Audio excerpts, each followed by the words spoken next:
जनर पगली। हमारे पवन बाबा का ये जादू था। मुझे लगता है कि मेरे जीवन में बहुत ऐसे कुछ लोग जुड़े जिन्होंने मेरे लिए बहुत कुछ किया।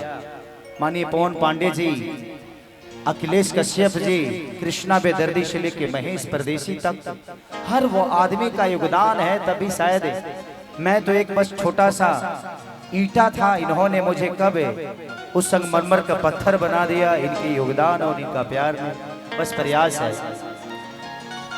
कि चढ़ल जवानी जोर भैया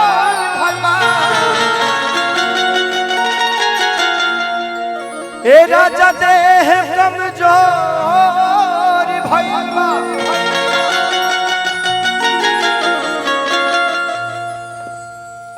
कि कहीं से के सूती बोट के हुआ के धरिया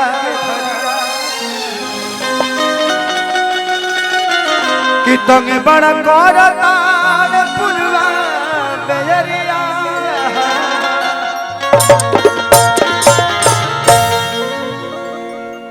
कि घाम लागता जे राजा।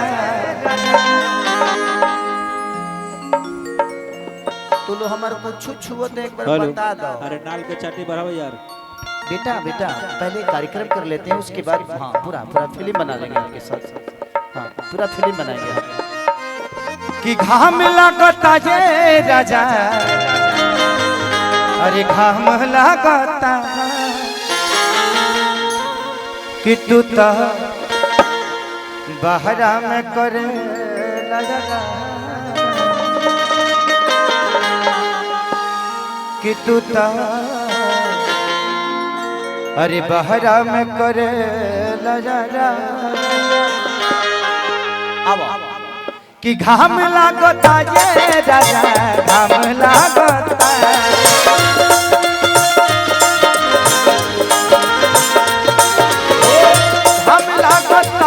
राजा घाम लागता तू बहरा में करे लगा तू तो बहरा में करे लगा चैत में हमरा घाम लागता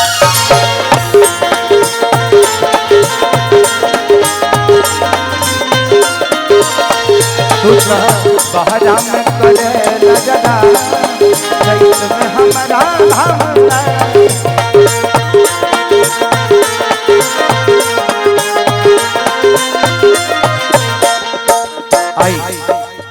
मानिए हमारे बड़े भाई, क्योंकि जब आपकी प्रतिभा बड़ी होती है तो उम्र का कोई तगाजा नहीं होता। इंसान की अगर ऊर्जा बड़ी हो जाए, प्रतिभा बड़ी हो जाए तो हर वो इंसान बड़ों से भी ऊपर होता है, क्योंकि वो समाज का हो जाता है। और हमारे नितेश भैया, नितेश द्विवेदी जी की तरफ से लाखों रुपया के पुरस्कार आशीर्वाद के रूप में स्वीकार व भगवान से प्रार्थना, खावे वाली माई से प्रार्थना कि माई जो हमारे बाबा सोच रहे हैं उससे भी ऊपर देना, ताकि हम लोग बिहार को बेहतर दिशा दे सके। थैंक यू और लव यू और हमेशा के लिए। बलम जी आ जाता आ जाता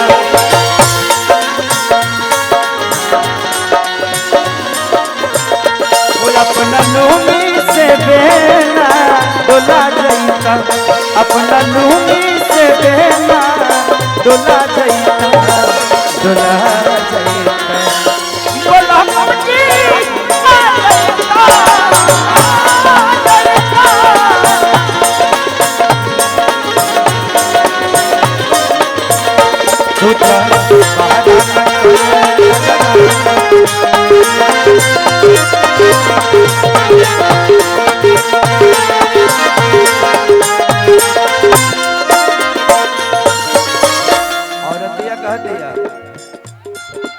तू लोग तो ब्रेक डांस देख लही हो खूब।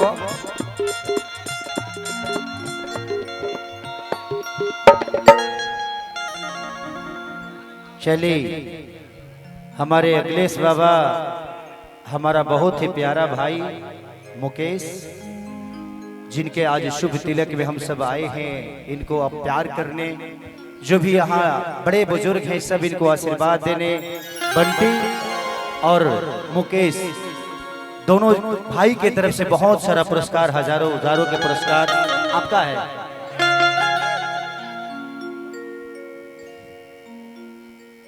कि तू तलठियाना में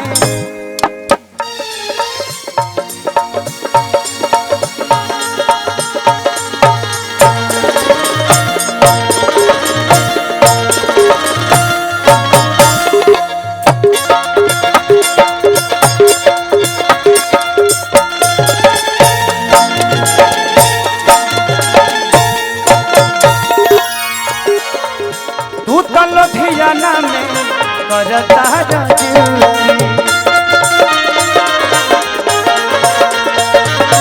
पछुआ के हवा मोर बिगाड़ देता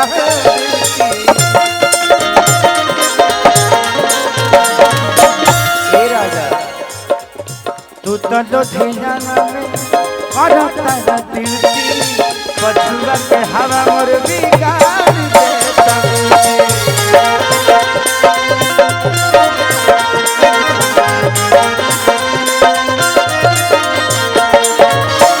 हमला कोता जे राजा ये राजा राजा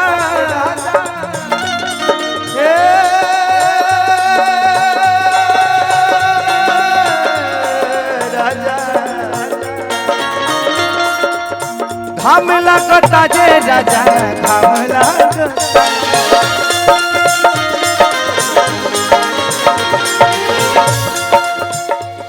कितनो कितनो खाइले पका के काचा जा, कितनो खाइले पका के काचा जा, चैत में हमारा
राजीव भाई की तरफ से बहुत सारा पुरस्कार, हजारों हजार रुपया के पुरस्कार।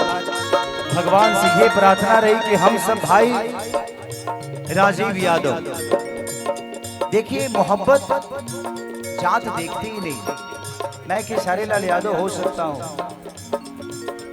मुकेश सिंह हो सकते हैं, बट अगर मोहब्बत आपके पास है ना तो आप एक इंसान है और इंसान की कोई जात नहीं होती। इंसान का बस इंसानियत धर्म होता है।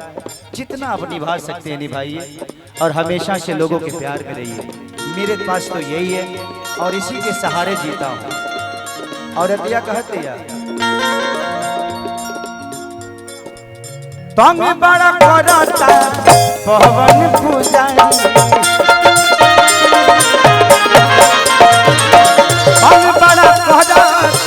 पवन पुजारी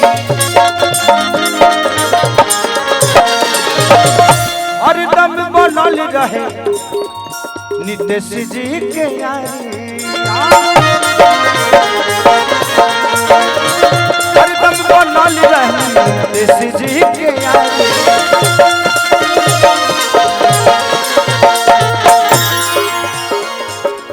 की सेवा की सेवा कौन बाबा की सेवा करी खेसारी सुबसा। अच्छा चलिए भाई की तरफ से लाखों लाख रुपए के पुरस्कार। और हमारे नीतीश बाबा के बहनोई हैं, आप ब्राह्मण हैं और आपको भी प्रणाम बाबा, दिल से प्रणाम के आशीर्वाद में हमेशा रखिए आप लोग। खेसरिया खेसरिया आई का में रउआ सुबह शाम, खेसरिया आई का में रउआ सुबह शाम, चैत में हमारा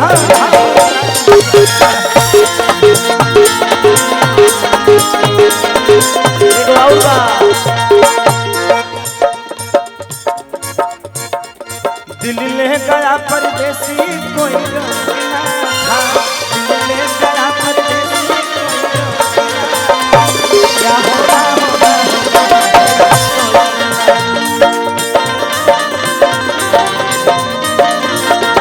क्या होगा होगा होगा मेरा क्या होगा होगा होगा मेरा क्या होगा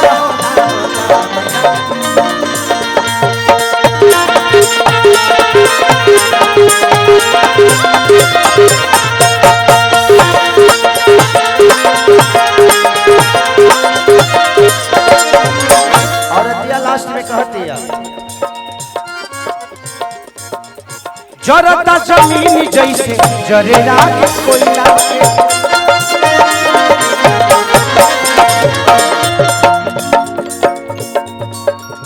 आग लगो उखर पड़ो बहरा कमैला के,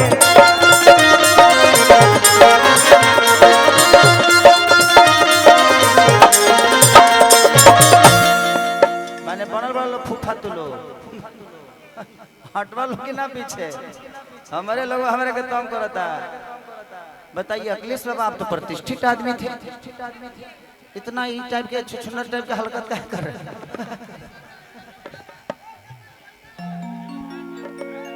हाँ बिल्कुल अच्छी बात है, अच्छी बात है। थोड़ा सा हट जाइए आप लोग, थोड़ा सा बाबू थोड़ा पीछे हो जाओ, ठीक है?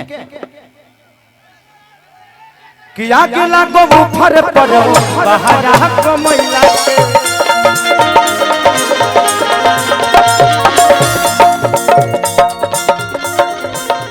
ओकरे के रिपीट करो कि का करता न कबो झंडुआ,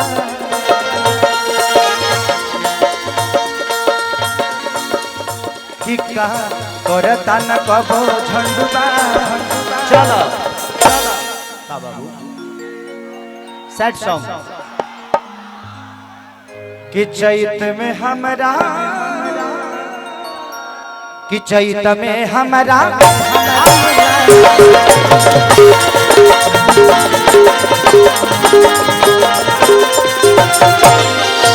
तुझा